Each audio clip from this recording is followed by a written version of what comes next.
So here I am, thinking, thinking, thinking. Because if I wanted to do the Nullarbor, I had to get to Sejuna pretty quick smart before the horrible heat kicks in.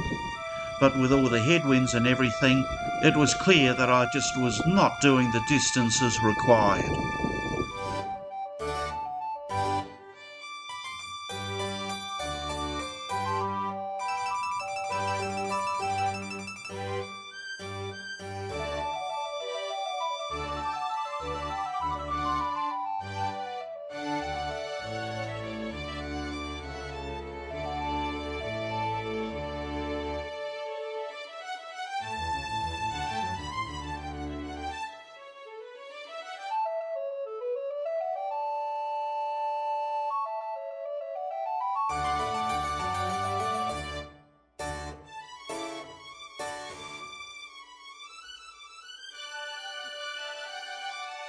Hey Franz arises, and welcome to episode 22 of the Tour de Franzo, where I ride from Ardrossan to Wallaroo, and I get to check out routes. Now, earlier on you've already met Molly, my granddaughter, and also Callum, my grandson.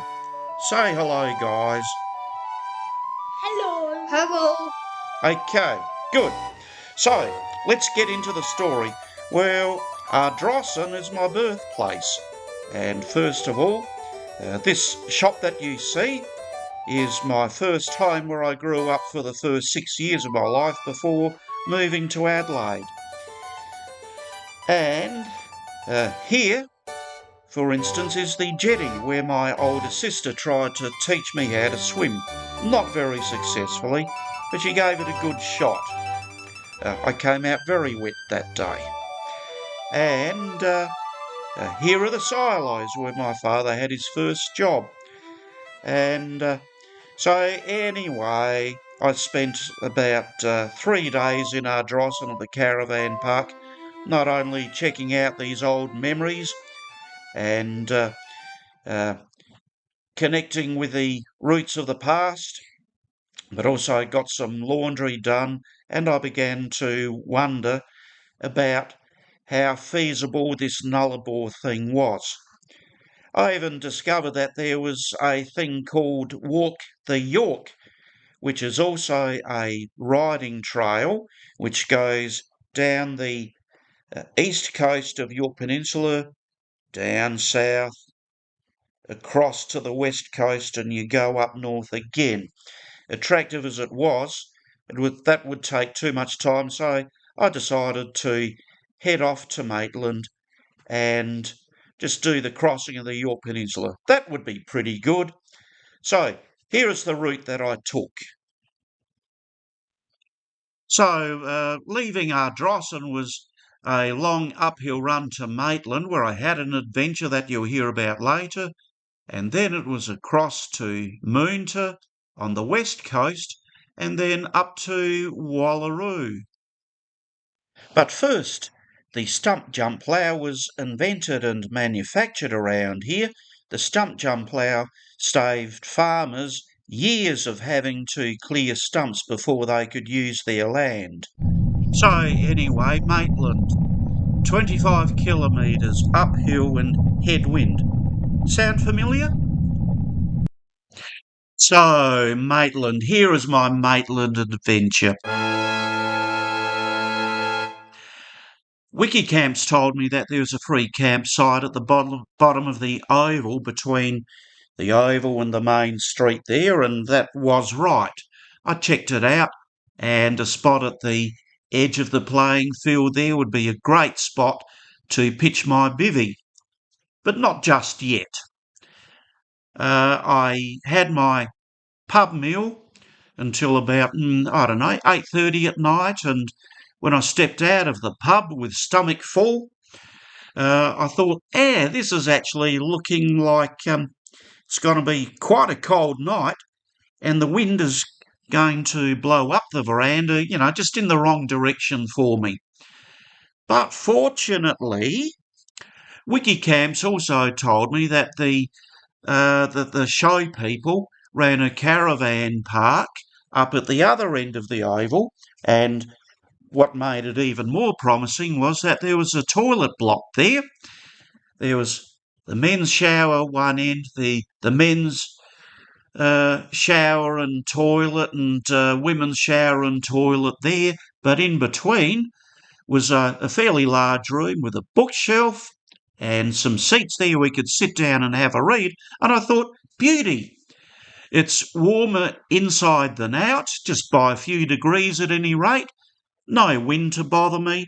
What a beautiful place to bed down. So I rolled out my gear, and along came a bloke who was about to have a shower. We said good day to each other. He didn't seem terribly fussed. I thought, great. Bedded down. And as I'm trying to get down to sleep, a woman came in with her daughter wanting to use the shower and the toilets or something, and that was the point where I thought, this maybe is a bit of a creepy sort of a look. So anyway, I took the opportunity to quietly pack up my gear and head off down to the bottom of the oval. But rather than go through the bother of pitching my bivvy, I slept under the veranda of the football club rooms there. Still got a bit of the wind, but what else do you do? Anyway, in the morning I got up and packed, and I was preparing my breakfast when a woman in a police car came up and said, excuse me, hello, excuse me, but were you camping there last night? Yes, I said. She said, well, that's all right, she said.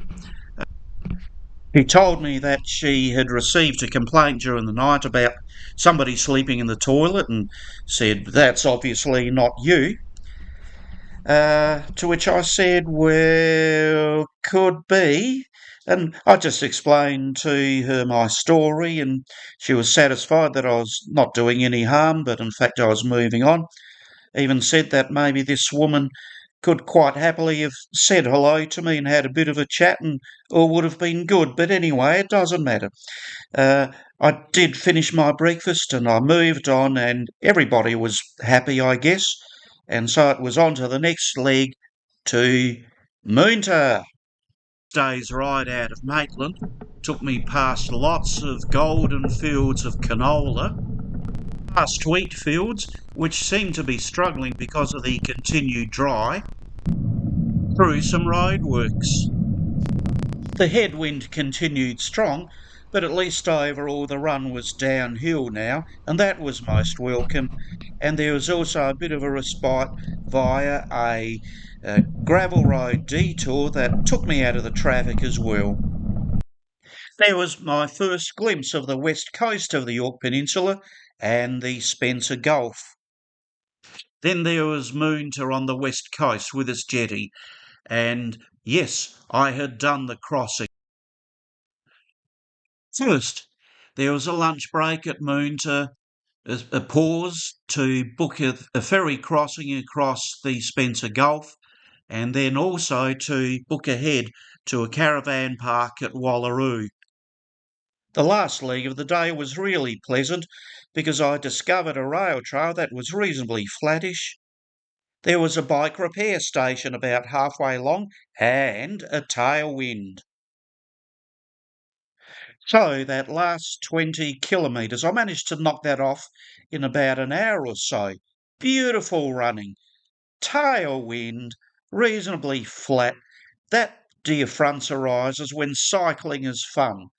So anyway, that's the end of this episode, finishing at Wallaroo. Next episode, I will tell you about my crossing over onto Yorke Peninsula and my decision not to continue across the Nullarbor, why and what I chose to do about it. Meanwhile, well, thank you for your interest and thank you for watching this video. If you would like to help contribute to the production of these videos, check the description below. There is a link that you can copy and paste, and you can contribute to the Shout Me a Beer Fund, because as I always remind you, cycling can be thirsty work.